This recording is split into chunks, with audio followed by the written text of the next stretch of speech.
I'm gonna start this off by saying I don't know a damn thing about wrestling. Okay, that's a lie. I know you gotta pin someone to win. I know about choke slams and drop kicks. I know The Rock, John Cena, The Undertaker, the RKO out of nowhere meme, but I didn't grow up watching the WWE. I had friends that did, and I would overhear them talk about it, and I thought it was cool, but I never got around to watching it. But my feed lately on Instagram and TikTok has been getting randomly flooded with clips like these. There! A tsunami! Looked like he was going for and a shot. High above the ring, casting way through the damn tables. A brainbuster through the track. The revival of the road. The more I see these clips in passing, the more hype I get. And my curiosity is piqued. Here's the thing. Next week, this show is coming to my city. Bad Blood, live from State Farm Arena in Atlanta, Georgia. And after one of my best friends asked me to go, I cleared my schedule to make sure I'd be in attendance. This will be the first ever WWE show I've watched. This will be the first ever WWE show I've attended. I have 1 week to learn as much as I can to get up to speed on something that I have next to no knowledge about, but something that grabs my attention more and more about a day. So I'm documenting my journey. This is day 1 of me becoming a wrestling fan. Wrestling is a melting pot of so many different things I already love. It has the grand spectacle of sports. It has larger than life personalities and characters like superhero comics. So while nothing is ever going to be everybody's cup of tea, I will never understand the constant criticism that it can't be enjoyable because it's fake. I grew up watching the Spider-Man movies where a guy is bit by a radioactive spider and takes on web-slinging powers of one. I love Game of Thrones like millions of people, a show that contains dragons. And again, I'm from a city where a show about a zombie apocalypse takes place. Now, COVID was bad, but I never experienced this in real life at all. So to hear that wrestling is some kind of joke because it's fictional, as if all other forms of entertainment that I just stated aren't just as, if not more fictional, is something that even a novice to this thing can't understand. I was busy growing up. I was a multi-sport athlete. I was a musician. I enjoyed time with my family and friends. I took my school and work seriously. Wrestling was just something that I never found in my daily rotation. Wrestling bled over into pop culture, so it was impossible for me not to know the likes of The Rock or John Cena or to see WrestleMania trending #1 on Twitter. I just never really paid it any real attention.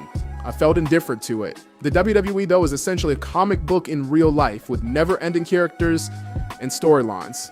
So it's shocking that I'm now a man in my 20s and I've missed out on this for my entire life up to this point. I have a plan going into Bad Blood, WWE's premium show next week. Not just for attending the show, but watching wrestling beyond it.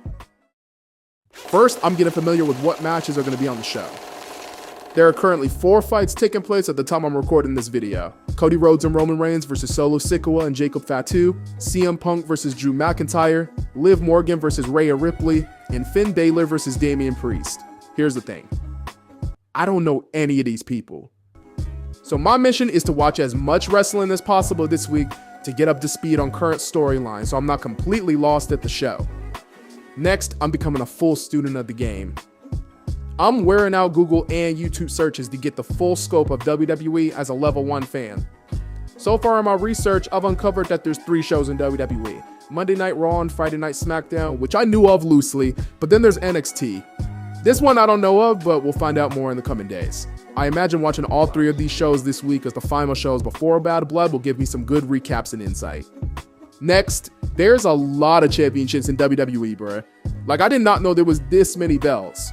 And on their site, they all belong to different shows. So I guess the shows are like conferences in sports, like how football has the NFC and the AFC. These are just like WWE's conferences and divisions, I'm guessing. Y'all can tell me if I'm wrong. So I'm learning the history of the belts and which ones are like the big ones. This is a good start, I feel like, to at least make sure I don't go into my first show not knowing what the hell is going on at all. But after Bad Blood, I'll need to keep being a sponge and soaking in as much wrestling knowledge as possible to become an avid fan. When I was first getting into basketball, I watched everything, NBA and college basketball related. I was tuning in to games, watching highlights, going back in history to see what rivalries and iconic players got the game to where it is today. So my approach with wrestling is about to be the same. The more content I consume, the less of a rookie I'll be. That's why I'm documenting the beginning and growth of my fandom. This is going to be a long road, and it's one I'd rather not travel alone. So that's where I turn to anyone watching this video, whether that's 5 people or 5,000 people. If you clicked on this, chances are you're a wrestling fan to some degree. You were in my shoes before. So if you have any advice to give me as a new fan, fight recommendations, shows I should watch, wrestlers I should follow the most, really anything, let me know in the comments. I want to build a community with this and look back a year from now, 2 years from now, if wrestling has really won me over, and see how far I came from basically ground zero as a fan to maybe a diehard one day. Alright, so that does it for my first video. And when I return for my next one, I'll be recapping my initial impressions of a man that apparently has got all the hype.